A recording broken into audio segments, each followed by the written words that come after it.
Hello, hello, my beautiful, beautiful collective into the Bliss 1717. I have a message. Somebody, this is love. I'm just going to say I'm speaking to a very, very specific collective out there, you guys. Oh, hey, by the way, I'm Carey Lee. I just like to get right after it. You know what I mean? Anyway, I'm speaking to a very, very specific collective. This is a timeless message. It is about love, a romantic relationship. I heard love when I was preparing for this. And this is an oracle reading. I'm not going to pull any tarot with this. I just feel called to just do a straight up oracle deck reading. Oracle, I love oracle because it's really just like a big picture view of what's going on. And for this collective, I feel like you have just been really really hyper focused on an ending that has recently happened. This is timeless, so depending upon where you are in this process, it doesn't matter if you're seeing it right now today or you're seeing this in your feed a year from now, right? I'm filming this on Saturday the 5th. It's going to be posted for Sunday the 6th, but it's not time sensitive. So don't make things fit, you guys. I could be picking up on a lot of different energy threads, a lot of different storylines. So just take what actually resonates. You're going to know if it hits you right, if it's triggering, or if it's like, dang, that's totally me right now. Okay. I may end up editing this short form for like platforms like TikTok, Facebook, Instagram. The full extended bonus version with everything, clarifiers, because I am going to clarify with other oracles, will be at home base for me, YouTube. My handle is the same, at Into the List 1717. Without further ado, let's get after it. Again, very, very specifically, this is about there has been an ending, a lot of pain involved with this ending. There is definitely some type of a transition happening. The first card that's coming out, my loves, is Healing the Heart. Okay, 23 could be meaningful for you. It's giving Michael Jordan vibes, man. That is the original GOAT, in my humble opinion. The Bulls from like the 91, 92, 93 era. I'm aging myself. I don't give a shit. Excuse my French. I am a Gen Xer, and he rocked the shit out of basketball back then. Anyway, love you, Michael. 23, reducing that down to 5. Maybe you are a basketball fan. Who knows? 420 on the clock. Oh my God, I have to pay homage to 420 and sacred plant medicine, okay? I am a registered nurse. I'm going to retire my license, but I have specialized the past 7 years with sacred plant medicine, cannabis, and mind, body, spirit health. And so I'm getting chills on that. Plant medicine healed me, and it heals so many people when you know how to use it. Anyway, 420, I have to pay homage to it. Let's move on with the reading. Okay. 23 reduces down to 5. 5 is about change.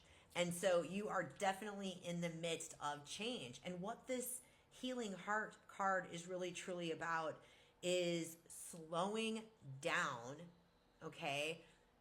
Slowing down and really focusing on healing, okay? This is not a time to just push forward and just go to the next shiny thing, or, you know, put on the avoidance hat because you don't want to feel the pain. You don't want to deal with it. You're just trying to like numb it out somehow. Maybe you're trying to numb it out with plant medicine, and please don't do that. Don't do that to yourself. You're literally cheating yourself out of an opportunity to really learn from this experience, because what's coming in after that is willing release. 49 could be meaningful for you. Do you see the little butterfly at the top there? Butterflies, I work with a lot of animal guides, my loves, and butterflies symbolize transformation, the metamorphosis process. So when we reduce 49 down to 13, 13 gives me the energy of the death card in the tarot, right? There is a death, an ending to something, and a rebirth that is going to be happening, right? And so I feel like you are definitely in that process. You're in that cycle, whether you want to be in it or not. The one constant that we can all count on, okay, the one thing that we can all count on in our lives is change. Change is happening. You know what I mean? You can't avoid it. It will eventually catch up to you. And if you do try to avoid feeling the feels, like to go, you got to feel it to heal it and release it, right? If you avoid that and resist that, my loves, it's just going to keep cycling back, and it intensifies because Spirit wants the best for you. Spirit wants you to see how strong and powerful you are. You know what I mean? And, this is a conscious choice to do the healing. So with this willing release, it's like taking accountability for your life, taking accountability for your healing. You are not responsible for experiencing loss. You're not responsible for trauma that maybe some of you, this was a brutal relationship, abusive even in some rights, right? You're not responsible for the yuck that happens, right? But you are responsible for your healing. You are, my love, not anyone else, okay? And you are so divinely supported and so divinely loved and provided for and protected during this time, okay? It's like the divine has a plan for you. There is a plan. There is a purpose in the pain. And maybe you don't want to hear that right now. That's okay. Come back to this when you're ready to hear it. But there is a purpose in experiencing the pain, because it's like, think about the pain that you experience from loss. It's almost like being in the fire. It's spiritual energy. It's like the fire will transmute. It helps to actually push through and release. It's like let yourself anchor into the fact that there is a plan for you. There is something better for you. Rejection, my loves, is divine protection. Rejection is divine redirection. There is something better. There is somebody out there that is way more aligned, that is meant for you.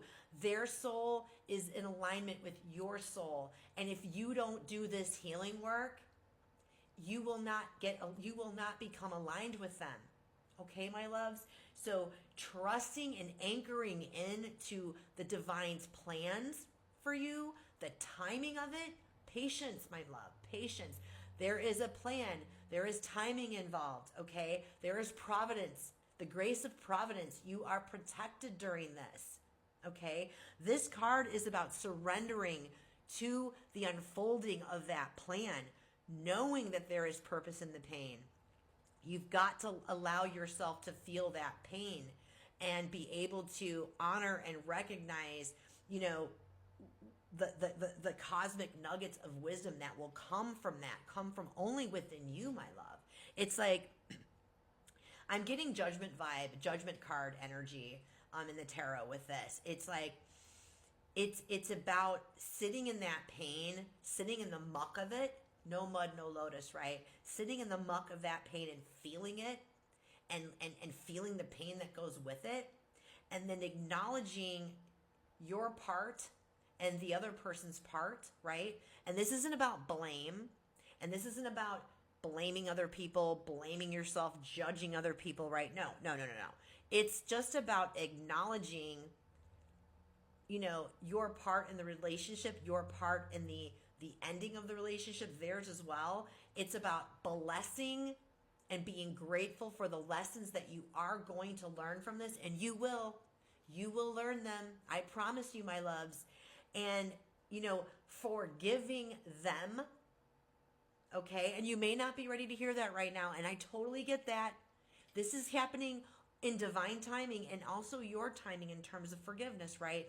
But you do need to be able to forgive them and yourself. And forgiveness, I want to be very, very clear about this. Forgiveness is not about condoning anybody's actions or behaviors or lack thereof for that matter, okay? And sometimes you're not going to get closure from that other person, let's be real. And do not, I repeat, please do not sit around and wait for some closure from the external. That's why sitting in your own pain on this and letting yourself feel it and acknowledging it, forgiving them, forgiving yourself for holding on, and then you release it. So forgiveness is not about condoning. Forgiveness is a tool, a grace from the divine that allows us to release those feelings and those emotions once we have felt it. Because if we hold on to the sadness, if we hold on to the anger, if we hold on to bitterness or resentment or wanting to get back at somebody, if we hold on to that, it lowers our vibration. And guess what? You're just going to attract the same type of person over and over and over again. You're going to attract more of what your energy emulates in that moment. So not only that, but when we hold on to those lower vibrational frequencies, those lower vibrational energies and feelings, it can show up as an illness, as an injury. It's called psychosomatics. Look it up. Louise Hay, You Can Heal Your Life. Excellent book for depth work, by the way. Booyah, okay? So anyway, Spirit is asking you, this is a beautiful thing though. I mean, I know that it sucks. You're stuck in the squeeze right now, the pain, and my heart really goes out for you. But when you come through that birth canal and you are reborn, you're able to go through, forgive them, yourself, release those feelings, and then celebrate. Celebrate yourself. Honor yourself for actually sitting still and doing this depth work, because not everybody's willing to do it, because it sucks. I'm not going to josh. It freaking sucks. But going through that transmutation, going through that fire, feeling that, and healing it and releasing it, that's something to honor yourself and celebrate it. And when you celebrate that you are cueing Great Spirit and the universe that Great Spirit created. You're cueing them that you acknowledge it and that you're abundant. Because when we celebrate those wins, every single win, little, medium, big, that shows Spirit that we have an abundant heart and we have an abundant mindset. We have a loving and joyful and grateful heart. And that, I'm getting chills on that one. And that attracts more abundance. Okay? So that's a big, big chunk of message right there. Maybe that resonates with you. I'm going to actually go ahead and end that right here. If you want to go further into this, the full bonus with extended is going to be loaded up on my YouTube channel. Okay, guys? If this already resonated for you, you got something out of it, awesome sauce. I'm so super stoked for you. Otherwise, hit me up over at YouTube, okay? Drop a comment. Always appreciate a like, a follow, a subscribe, sharing the messages. It helps the channels grow, right? And it helps get these messages, these channeled messages out to others that may benefit from it, like yourself. Don't give up. Sit in it. Sit in the muck and you will blossom like the lotus flower. Okay, my loves? All right, so peace out. Be well, love well, live well. I love you all.